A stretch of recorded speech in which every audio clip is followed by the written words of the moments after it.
Hey, everybody. Keith Andrews again, coming to you from Nashville, Tennessee. This is halfway through the month of September. And as before, we are in the middle of a Commercial Mastermind Summit put together by a couple of my great friends. And we've got several folks from around the country here that's part of the EXP commercial world and other commercial worlds. And we said all about what affects the commercial real estate industry. But more importantly, we talk about economic development at a local economy level, at a regional economy, and at a national level of the economy, maybe even global as well, because we do have the opportunity ourselves to be at a local to global level in our commercial business. So today, I've been able to wrangle one of our speakers named Tommy here. I'll let him introduce himself, and we're going to talk about his world and how does that affect maybe the municipalities or the local economy through investors or whatever it is. How do we help local economies from your perspective? So how's that sound, Tommy? Does that sound like an easy question? Yeah, thanks, Keith. All right, thanks. I'm happy to be here. You can edit anything, by the way, with CapCut and all this stuff, right? That's right. So no, thank you. I just got off stage, right? How'd I do? You did. Well, you had the support of 200 guys with you. How was that for you? Are you used to that, or are you used to being by yourself? You know what was intimidating was the time ticker just kept going down. Oh, you were watching it. And I was just watching and watching it. It was like 28 minutes. And the next thing I know, I looked at it, it said 14. I know. No, I appreciate being here. You're the man, of course. I always say you're like the welcoming committee. Well, thank you. Of EXP Commercial. You kind of helped me do the rounds early on there. Happy to be here. I talk about 1031 exchanges all the time. I like that jacket. Hey, thank you. Right. I call this my oil and gas Nashville jacket. Pretty cool looking jacket. Yeah, economic development. I mean, the first thing that I would say is, I do talks all around the U.S. about 1031 exchanges, something that's been around for over 100 years as a part of the tax code. And that does help economic development. People that own properties that have owned them for a long period of time, maybe they bought them for $1 million back in 1995. And today they're worth $10 million, right? And what happens? But they don't want to do the TLC on the property. It's starting to get dilapidated. They're getting older. They don't want to manage a property anymore, but they don't want to pay a big chunk in taxes. The 1031, in theory, is built to help recycle the economy. So you can sell that asset and 1031 exchange into something else that's more passive and let a new buyer step in and do all the different TLC, the upgrades, the tenant improvements, or demo it maybe and put up something new. But it allows that legacy owner to sell, not pay taxes, and somebody else to step in. Wow. Okay. So you said the word recycle the asset or recycle the economy? It's a way to recycle the economy. The commercial real estate economy. I think we need to coin that. Recycle the economy. And just a little quick too. I didn't even say who I am. So, Yeah, who are you? Tommy Thompson. I run a division of a private wealth management firm called Fortitude Investment Group. And we help commercial real estate and investment property owners retire from active management using the 1031 exchange and using something called the Delaware Statutory Trust, or a DST.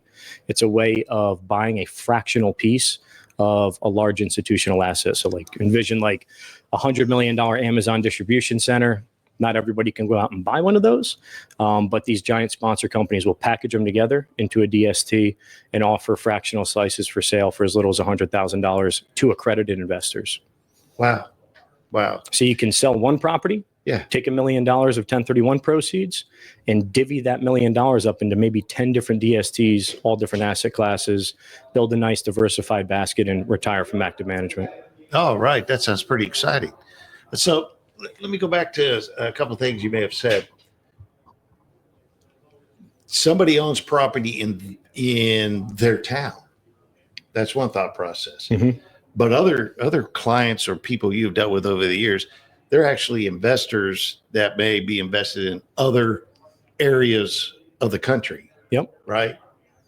And they're ready to make a change for multiple reasons. What are usually the reasons why owners want to make a change? And then they have to start thinking about, what does that mean in your world when it comes to, oh my goodness, this thing's worth how much? And they got to do something with it. What are the different reasons why people do this? That's such a good question. And it just made me think about something that I say a lot in presentations is All right. I'm glad I could help you, Tommy. real estate, a lot of the time, will have an expiration date. What that means is it can mean so many different things, right? So I always tell people, don't wait until mom, dad, grandma, grandpa, whoever's the one that was kind of the patriarch that built the portfolio, because that's always how it is, at least how I see it. There's always one person in the family that built this portfolio or this business or whatever. And some people wait until it's too late and they don't do the estate planning prior. And next thing you know, grandpa or, grandma has a stroke. It's really unfortunate to talk about this stuff, but now they're no longer in that correct mindset anymore to make the decisions. And they're the ones that knew the attorneys, the brokers, the taxes, the CPAs, how to re-tenant locations. So when that happens, the heirs or the estate starts to go, oh crap. I mean, how many properties did dad own? How many LLCs are out there? We're talking big scale on some of these things, but you don't want to wait until it's too long. And you could own properties, like you said, they could own a property in California, they could own a property in Texas, and you're all over the place, right? Yeah. I remember when I was young, long before anybody had an idea that there was going to be a Tommy Thompson, when I was young, it was people having bank accounts and safety deposit box all over the place, and nobody else in the family knew about that. Yeah, where's the key? This is about the same thing, isn't it? Yeah. But we're talking about property, real property, and you know what? Municipalities, I in our world, in commercial real estate world, we've dealt where a municipality say, we don't know who owns that property right now, or we're looking at all this property around in a town saying we got to find the owner, and we can't find the owners because they're gone. And if we don't know who they are, we can't find family people. Right? Hey, I'll give you some clickbait here. Okay. Right? I'll give you some sizzle. All right. So, the sizzle really that I talk about all the time, you've heard me talking about this for freaking 7 years, right? Yes. 6 or 7 years, is the baby boomer demographic. Mm-hmm. This is huge, man. I mean, I've been talking about this forever. You're one of them. And I tell people, the baby boomer. when I do this talk, I say the baby boomer demographic, 10,000 people are turning 65 years old every single day.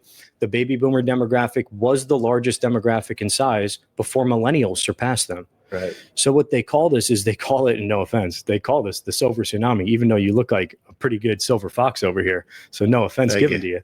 But they call it the silver tsunami. And what I call another part of this is the undercurrent. The undercurrent is the millennials. So you have the perfect storm. You have the largest demographic in the form of the millennials. Mm-hmm.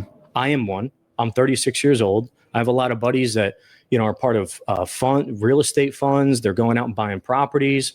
They want to do their own thing. They want to redevelop assets. They want to build their own portfolios. So you have the perfect storm.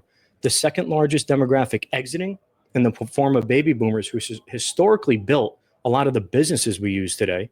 The laundromats, the CPA firms, the law firms, the HVAC companies, all these different companies. You have them exiting, and the perfect storm of this undercurrent of the millennials coming in.